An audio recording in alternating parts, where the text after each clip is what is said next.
On Deck is built to back small businesses like yours. Whether you're buying equipment, expanding your team, or bridging cash flow gaps, On Deck's loans up to $250,000 help make it happen fast. Rated A+ by the Better Business Bureau and earning thousands of 5-star Trustpilot reviews, On Deck delivers funding you can count on. Apply in minutes at OnDeck.com. Depending on certain loan attributes, your business loan may be issued by On Deck or Celtic Bank. On Deck does not lend in North Dakota. All loans and amounts subject to lender approval. This podcast is supported by The Real Real. You know what I love most about the holidays? Giving gifts. But not just any gifts. Real gifts. Thoughtful gifts. Oh my God, how did you know gifts? That's why I love gift shopping with The Real Real. The Real Real is the most trusted name in authenticated luxury resale. And it's a holiday shopping secret I'm going to let you in on.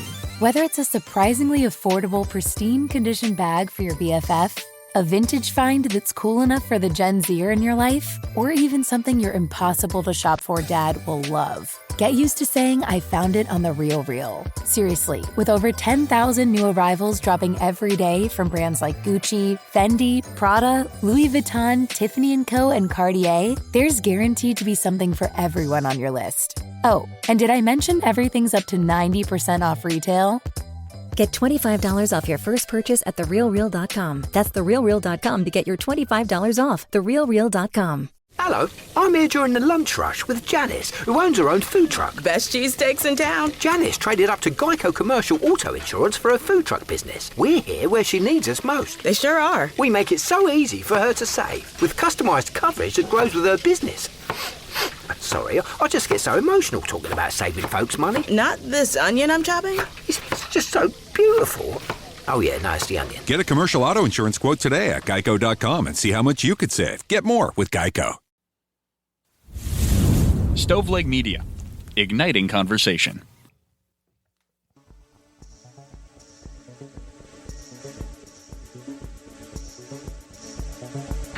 Welcome to True Crime to Go. What can I get for you? It's almost that time. Thanksgiving, mac and cheese, cornbread, and the big bird, a peacock. Pull up to the second window and we'll see you next crime. Welcome to True Crime to Go. I am John here with Jamie. Dude, you just made me crazy hungry, but then ruined it all just in a matter of seconds. I wonder, I know how different the chickens and turkeys taste, but how about other birds? What would Have they you ever had a taste like? duck? I do. I don't like duck. I love duck. I've been craving duck. Okay. They're dark meat. I love dark meat. I know They're you almost do. sweet. Weirdo. Yeah, that's why I don't like it. Peacock, I bet they just taste really uppity, you know? I bet they think they're better than everybody else because they have fancy feathers. You have to eat it with Dijon mustard. Grey And, Poupon. hold your pinky out the whole time, you know? Like you're drinking tea with Joe from England or something. You know? Oh, come on, Joe. All right, John. Get us rolling. All right, we're going to be going to probably one of the places that produces the best content, Florida. And it's called Pasco County, Florida. And there is where we're going to find one of the most bizarre cases. And it feels like urban legend, but it's all real. The story is about a 61-year-old man named Craig Vogt who admitted to killing, cooking, and eating his own pet peacocks. Is this illegal? You know, that's a great question. And I think so. I think there's a thin line there between animal cruelty and farming. I mean, maybe? if I raise chickens and I want to eat them, that's legal. So are peacocks protected? How is this a crime, Jamie? Well, how about eating your dog? I think that would be illegal because you're killing a pet. I don't know. I don't know that it is. If it's for food consumption, I mean, who are we to say? Well, can't eat your dog? As odd as the act is, I think the reason may be more weird. It started with a letter, not a text, not a snap, an actual old-fashioned handwritten note between neighbors. On the morning of September 23rd, a resident in Pasco County walked out to collect her mail. She had some bills, some flyers, and an envelope from one of her neighbors signed at the top, like you said, Craig Vogt. This message was blunt. He wrote that he had killed 2 peacocks that roamed in his front yard. He described how he, in detail, decapitated the birds, let them bleed out, and cooked them for dinner. So they're not his pets. That is where it is illegal. That will do it every time. Yeah, I guess. It's got to be your peacock. The neighbor, of course, was shocked. She called police and said that she'd often feed the peacocks that were wandering through his yard. They weren't aggressive. She said they were like neighborhood birds. They were really pretty. They were not causing any problems. But Vogt made it clear that if she did not stop feeding them, he was going to kill them. And that's precisely what he did on a September night. He made good on that threat. So when police arrived and questioned Vogt didn't hedge or deny it. He let them know, like, yes, I killed them. And I told her I was going to kill them, and I killed them to prove a point. Yeah. So is that more like it's a neighborhood feud over peacocks, first of all? And this has been a long-standing feud. Everybody knew that the peacocks hung out on Vogt's property, and a lot of the neighbors just kind of disagreed over, should we keep feeding them? Should we put up a fence? But to Vogt, it stopped being about the peacocks and started being about a power struggle in his neighborhood. He warned the neighbor not to feed his birds, so they may not have been legally his pets, but he claimed them. He said he was teaching his neighbor a lesson, and that's what got him charges filed. It was cruelty, aggravated cruelty to animals with excessive pain or death. John, I got a question for you. What's excessive death?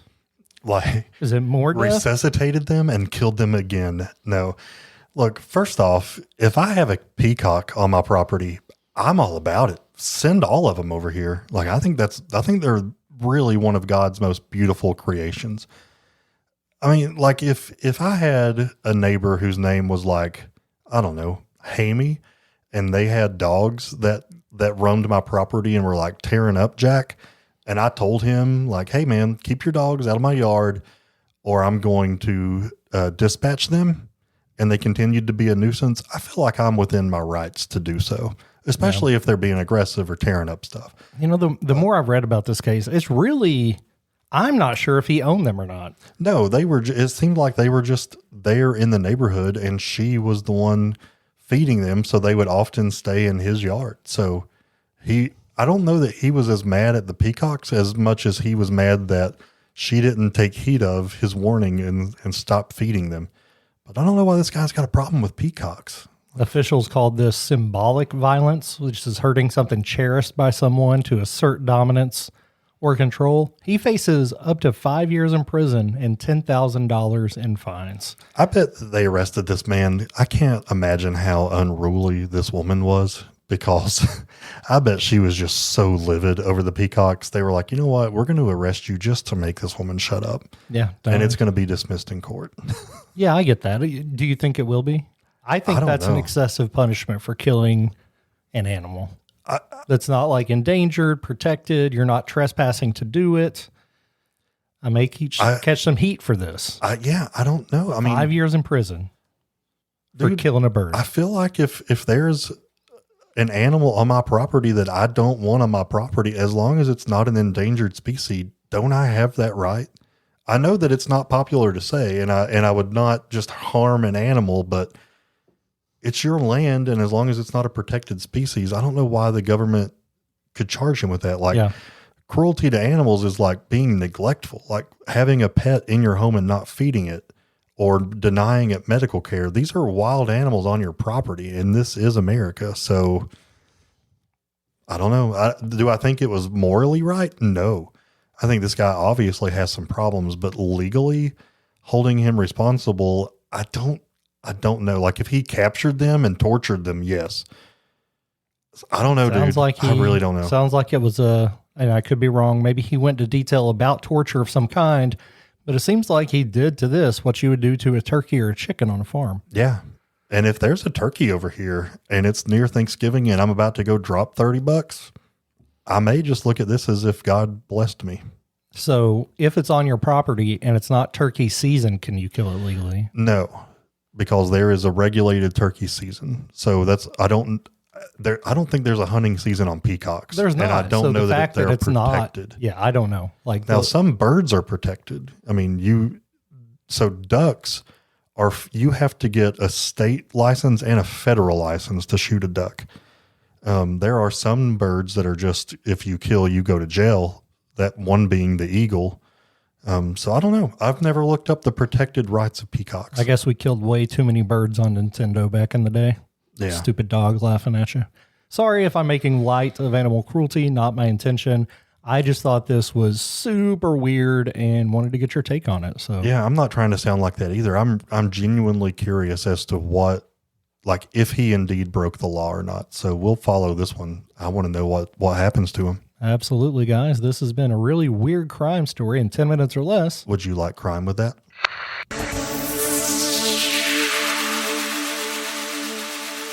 Cash flow crunch? OnDeck Small Business Line of Credit gives your business immediate access to funds up to $200,000 right when you need it. Cover seasonal dips, manage payroll, restock inventory, or tackle unexpected expenses without missing a beat. With flexible draws, transparent pricing, and control over repayment, get funded quickly and confidently. Apply today at OnDeck.com. Funds could be available as soon as tomorrow. Depending on certain loan attributes, your business loan may be issued by OnDeck or Celtic Bank. OnDeck does not lend in North Dakota. All loans and amounts subject to lender approval. You've listened to True Crimecast, distributed by Stoveleg Media. Check out stoveleg.com to find out more about your hosts and to find other podcasts to listen to. Stoveleg Media, igniting conversation. Did you know that parents rank financial literacy as the #1 most difficult life skill to teach? Meet Greenlight, the debit card and money app for families. With Greenlight, you can set up chores, automate allowance, and keep an eye on your kids' spending with real-time notifications. Kids learn to earn, save, and spend wisely, and parents can rest easy knowing their kids are learning about money with guardrails in place. Sign up for Greenlight today at greenlight.com/podcast. This episode is brought to you by Progressive Insurance. Do you ever think about switching insurance companies to see if you could save some cash? Progressive makes it easy to see if you could save when you bundle your home and auto policies. Try it at Progressive.com. Progressive Casualty Insurance Company and Affiliates. Potential savings will vary. Not available in all states.